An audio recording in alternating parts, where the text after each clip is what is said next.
What's going on, guys? Welcome back to Pure EVil MMA, episode number 201. We got a special guest joining us once again here on Pure EVil MMA, fresh off a win at Bellator under the big lights. James Kosakowski. What's going on, Jesse? How you doing? Doing great, man. How are you doing? I'm doing good, man, but I can only imagine, the feeling that you have right now. We've been waiting so long. I feel to see you under those big lights. I've seen you at Mohegan, but we've been waiting to see you at Bellator. Now, really quick, before we talk about your fight, I remember, I think it was like a year and a half ago, I brought my family out to go see one of your fights. And, you flew through the guy, and then you're in there with Kip, and Kip's going, what do you think about going to Bellator? And you were kind of hesitant about that. So what changed between then and now? What showed you that you were ready for, making the step to Bellator? A lot more experience. Definitely just a lot more experience. Like then, when he first asked me that one time, I was only an amateur. I was only like probably three fights. So I knew right there. I was just like, let me get a little bit more experience. Let me get a few more fights under my belt, and then let me challenge myself on the big stage. So the other night was definitely a great experience. I loved the audience. Shit, it was great to find. Right back into things. You won the fight in the second round via rear naked choke. Now, before we discuss that moment, was it kind of cool going over to Bellator? Did you guys have like media obligations? Like, what did you see at Bellator that you liked? Well, it was a different experience because the lights, the crowd. It was definitely louder there. It was a whole new experience. Honestly, like, it really gave me a taste of what the big stage is really about. I felt like I performed even better under the lights. I feel like the pressure, everything was just great, man. I think honestly, like, I felt at home. I felt like I've been there before. Really, there wasn't really much else to it. The media obligations, yeah, that was a big part of it. We had to, like, right after the weigh-ins, I had to stay there and do media stuff for like probably 2, 3, 4 hours, and it was just like, it's kind of annoying, but that's part of the job, man. As you grow, as you get more fights, you're gonna have to do more and more media obligations. So that's something that you just gotta get used to. Now, this was actually two nights. It was Friday and Saturday. And before we talk about anything else, I gotta say, Justice Sumner getting the win, man. That was pretty cool. But Mikey Kimball going in there. What have you talked to Mikey? Because I felt so bad, man. I felt so bad that he got the loss. Yeah, man. That's it's part of the game. We all face losses in life. No matter where it's at. He's had losses before. If you look at his amateur career, he's always bounced back, and he's always came back and gotten way better. So I think honestly, he didn't really take any strikes in the fight. The dude didn't hit him with anything. He's not injured. He just made a simple mistake, and sometimes you pay for that. His head, after a loss, you definitely, you're gonna be upset. No matter what. Like, if I took a loss, I'd be like, damn, like, what did I ever do to get for this to happen? You know what I mean? I would have the kind of the same mentality, but you got to go back to the gym, reassess what you did, and just improve from there. That's really all you can do. He's such a smart kid, but you know what, man? He has so much further. He's so young. He has so much further to go. There's so many. He was on Ariel Helwani's show not too long ago. He was on the news. He's a big star in the making. I don't think this is really a setback for him at all.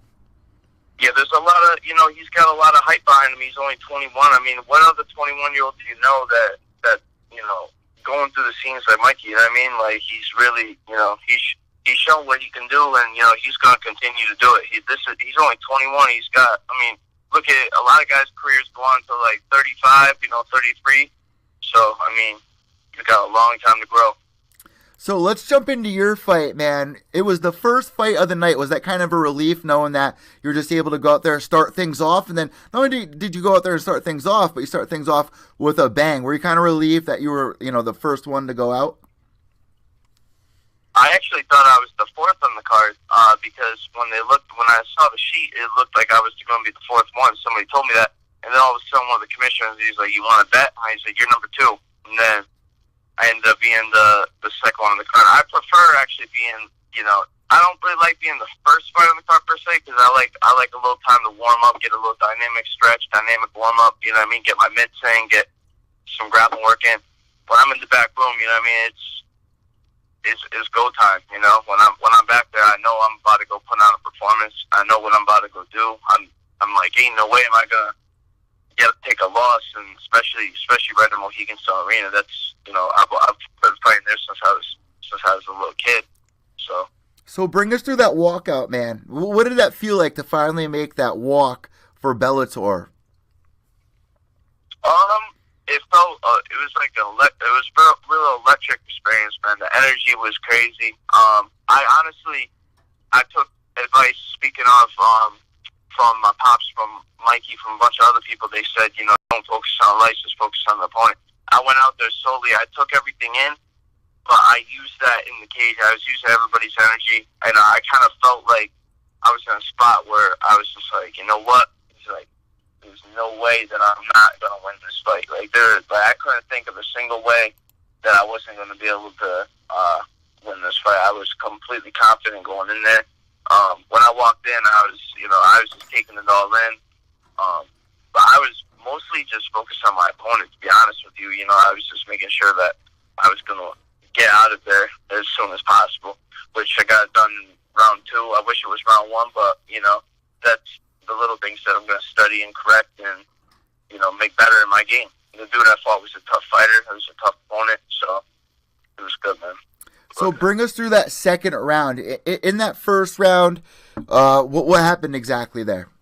Make some adjustments going into the second? Bring us through that first round.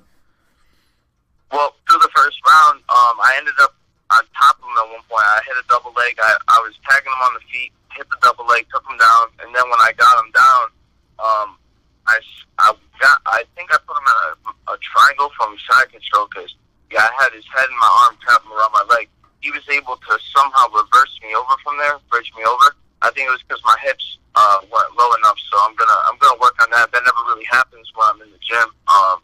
I'm mostly always, a top strong wrestler style. So usually when I have my top pressure, not many people are able to bridge me off like that. He was also a real big, strong dude too, especially coming in. He's probably like 185 in there at least, I'm sure. But after the first round, I knew I had him, because he was starting to breathe real heavy, and I know that my cardio, like the way I've been training, like I can go for days. Doesn't matter. I'm just gonna keep going. So I keep the same pace. You go to the corner. You go to the corner for the second round. What are your coaches saying to? Who was in your corner, Nick and your father?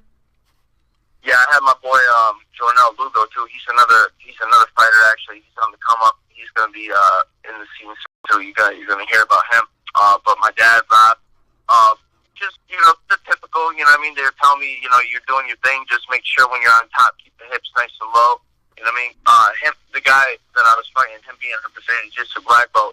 I mean, nothing but wrestling shuts that shit right down. So that I just stuck with my wrestling. To be honest with you. And then when I saw the opportunity to take the back, I saw the opportunity to land some big elbows. Landed an elbow. That definitely cut him open. Once I cut him open, I knew I was going to fit him in the choke. What a relief was it? How much of a relief was it when you got that win and you finally realized, like, all right, I took my time. I didn't rush into Bellator last year. I was able to make the adjustments I needed to make. The pressure was on. Maybe I felt it, maybe I didn't, but now I'm getting my hand raised. And not only that, I did it by getting a finish via rear naked choke. What did that feel like? That had to be awesome. It was an amazing feeling. I was hyped, because I know I've been saying it for the longest time. I mean, I'm a veteran, man. I've been training since I've been 4 years old. You know what I mean? Even though I don't have that many fights, I'm only 3 fights as a pro. I'm a veteran, man. I've been training since I was a little kid. I've been, I've been working with adults, working with the best of the best, competing in jiu-jitsu tournaments against the best of the best, doing kickboxing matches, boxing matches. I have so much experience under my belt. There's no reason for me to not be on the Bellator stage by now. So, hopefully I get that contract and let's get things rolling, get the ball rolling. Take one fight after another. Eventually, get big names, get on the main card. But as far as I'm concerned, whatever's next, we'll see. And so I understand, Bellator, when they have guys on the prelims, it's usually like a one-fight contract. Did you talk to anyone afterwards about, making a return for Bellator? Yeah, I actually did talk to a few different people, but my man Carlos, he's in the works for seeing when the next date that Bellator is going to be coming. I'm going to definitely be fighting on the next one of the next cards, so you'll be definitely seeing me back in the cage pretty soon. Any injuries or anything, like for a medical suspension, or are you good to go in the next, couple of months? Oh, nah, I'm 100%, man. I'm completely healthy. I didn't get caught at all in the fight. I think he went for a footlock at one point. I zipped right out of that. He went for a triangle at one point and zipped right out of that. Honestly, zero injuries. I mean, the typical stuff. Like I got like a little abrasion up my eye. It's probably from like rolling on the ground a little bit. But really nothing, dude. I'm completely healthy. I'm gonna take a week off because the toll on your body that a camp takes is absolutely insane. Most people wouldn't even believe the type of injuries that fighters go through. I mean, I had to deal with a magnitude of injuries this camp. It was actually kind of crazy. I had a lot of my coaches and shit too. Like once in a while, like it seemed like nothing was going right. I wasn't able to get all the training sessions I wanted in. I had tons of strength and conditioning sessions canceled. Some of the injuries I had to deal with, I had to recover from, and it was a hard camp, man. But we got through it, and now I'm gonna take just a little time off just to chill, and then I'm gonna be right back in the gym probably next week. So one thing I've always wanted to see happen, not only you go into Bellator and go 3-0 as a professional, but are you still interested in the Gotti fight now that you're at Bellator? It might be more enticing for him. Are you still interested in that? Yeah, man. I don't know. He don't want the fight. You know what I mean? I tried fighting him. How many times did how many times did I call him? I had already called him out. I was on your show talking about it before. As far as I'm concerned, it's on my terms. If I'm signed with Bellator, if they offer me his fight, I'm going to take it. But as far as I'm concerned, he doesn't want that fight. So before we end this interview, man, what do you got? A new girlfriend? How long have you been with this girl for? I know we just had Valentine's Day upon us. Yeah, she was the one that actually called. I had to call her back and be like, "Don't call me right now." Yeah, that's Sammy. She actually, she's been around as a good friend since my amateur career, so it's kind of been like a thing on and off. But we actually, I just feel like she's real special in my life. I love her. That's my girl, bro. That's about it. Things are going good, man. So I'm looking forward to what goes on in the rest of this career. What's the deal with Mikey? When does he want to come back? Have you talked to him? What's I'm sure he wants to come back as soon as possible, man. He's motivated. He's hungry. After when something like that happens, it brews up a whole new animal. So I've taken L's before, even myself, and maybe not in MMA, but I've had grappling tournaments. I go in there and end up getting caught on a heel hook or something. Those are the type of things that you can only you're gonna probably practice that position thousands of times, and next time it's gonna be a W. This is my last question to you. I see that you're training with my boy Stapleton. Is this kid the real deal or what? Which kid now? Stapleton? Oh, Stapleton? Hell yeah. That kid is freaking amazing, bro. The shit that kid does. I was training with him up in Boston, and man, he is so technical, so diverse, and honestly, like, very unorthodox. The way he grapples isn't the same way that, I'm going to grapple, or, maybe you're going to grapple. You know what I mean? He has his own style about him, and that's kind of what makes his own system unique. Relentless. Is that who you were working for? Because, like you said, your opponent was a black belt. Is that why you kind of, were cross training with Relentless Worldwide? I just trained up in Boston. There's the gym over there at Trifecta. Shout out to everybody at Trifecta. They have solid work to go through over there. They got Mama over there for GF Team Jiu-Jitsu. I was already with the GF Team guys through Roger Denton because I used to train with Roger over in Bridgeport back in the day. I still do train with Roger actually once in a while. But when I was training up in Medford, Massachusetts, Mama's gym was over there, and I was rolling with all their top guys, and it was real solid work. I mean, the thing about Jack Stapleton, I mean, even though he's small, he's only a 125er.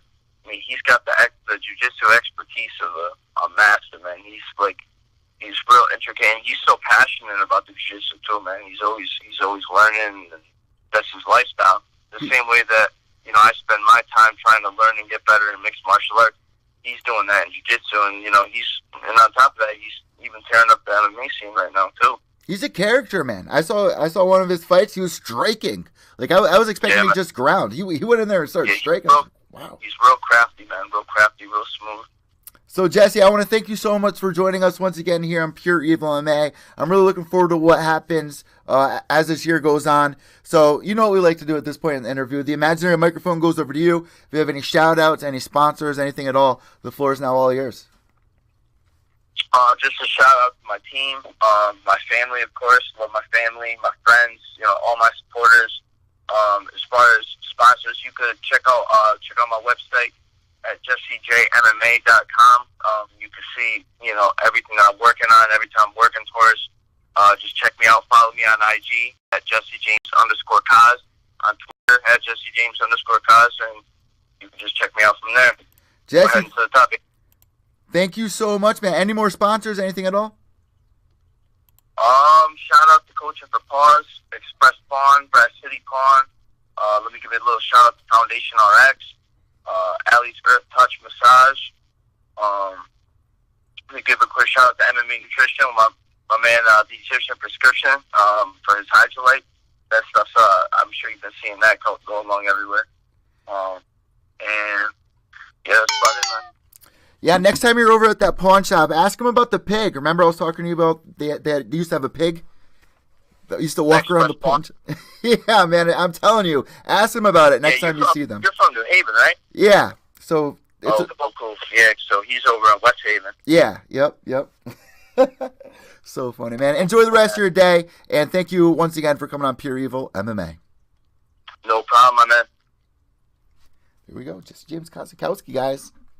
I'm Evil Lady from Pure EVil MMA. White knuckles to the end. Remember, without evil, there's no purity. Behave yourselves.